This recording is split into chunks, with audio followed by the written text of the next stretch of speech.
கிறிஸ்துவுக்குள் பிரியமான சகோதர சகோதரிகளே, இயேசு கிறிஸ்துவின் இனிதான நாமத்தில் உங்கள் அனைவரையும் வாழ்த்துகிறேன்.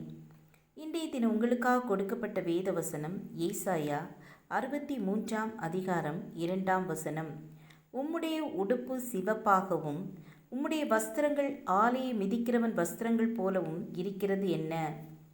ஆம், எனக்கு அன்பானவர்களே, உங்கள் எல்லாருக்கும் சாண்டா கிளாஸ் பற்றி தெரியும்.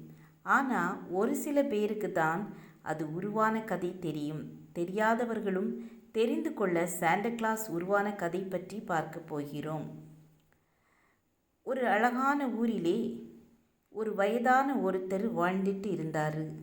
அவரோட பேர் நிக்கோலஸ். அவருக்கு குழந்தைகளை ரொம்ப பிடிக்கும். சின்ன சின்ன பொருட்களை செய்து குழந்தைகளுக்கு கொடுப்பார்.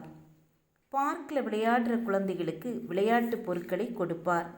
நிக்கோலஸ் ஒரு பனி பெய்த நாளில் ஒவ்வொரு குழந்தைகளோட வீட்டிற்கு சென்று யாருக்கும் தெரியாமல் வாசலிலே கிஃப்டை வைத்துவிட்டு வந்துவிட்டார்.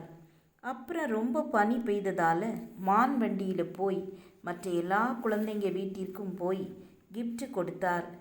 திரும்ப மிகவும் அதிகமாய் பனி பெய்ததால் மான் வண்டியின் சக்கரம் மூவ் ஆகலை. உடனே நிக்கோலஸ் மற்ற குழந்தைகளுக்கு எப்படி போய் கிஃப்ட் கொடுப்பேன்னு கவலைப்பட்டார்.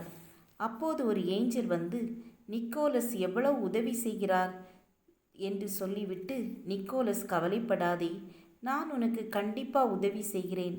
உனக்கு ரொம்ப நல்ல மனசு. இவங்க 2 பேரும் உங்கள் கூடவே இருப்பாங்க.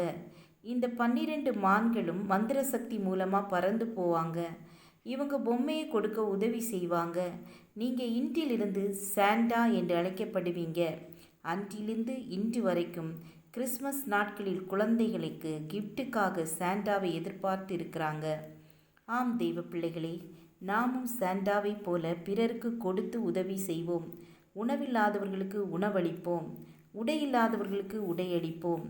ஜெபம் செய்வோம். எங்கள் பரலோக தந்தையே, நாங்களும் சாண்டாவை போல பிறருக்கு கொடுக்கிற மனப்பான்மையை எங்கள் ஒவ்வொருவருக்கும் தாருங்க.